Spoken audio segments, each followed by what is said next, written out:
नमस्कार दोस्तों, आप देखते रहे न्यूज एससीपी भारत की खास खबर। कौशाम्बी बेनीराम कटरा चौकी क्षेत्र में सड़क हादसा, साइकिल सवार वृद्ध की दर्दनाक मौत, जांच में जुटी सरायकेला पुलिस।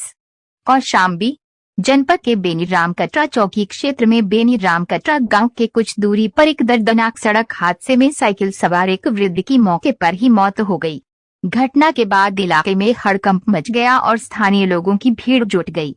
बताया जा रहा है कि वृद्ध साइकिल से अपने किसी निजी कार्य से जा रहे थे, तभी तेज रफ्तार वाहन ने उन्हें टक्कर मार दी। टक्कर इतनी जोरदार थी कि वह गंभीर रूप से घायल हो गए। आसपास मौजूद लोगों ने तुरंत पुलिस को सूचना दी। सूचना मिलते ही सरायकेला थाना पुलिस मौके पर पहुंची और घायल वृद्ध को उपचार के लिए अस्पताल भेजा, जहां डॉक्टरों ने उन्हें मृत घोषित कर दिया। पुलिस ने शव को कब्जे में लेकर पोस्टमार्टम के लिए भेज दिया है। पुलिस द्वारा दुर्घटना के कारणों की जांच की जा रही है और आसपास लगे सीसीटीवी कैमरों की भी जांच की जा रही है। वाहन चालक की तलाश जारी है।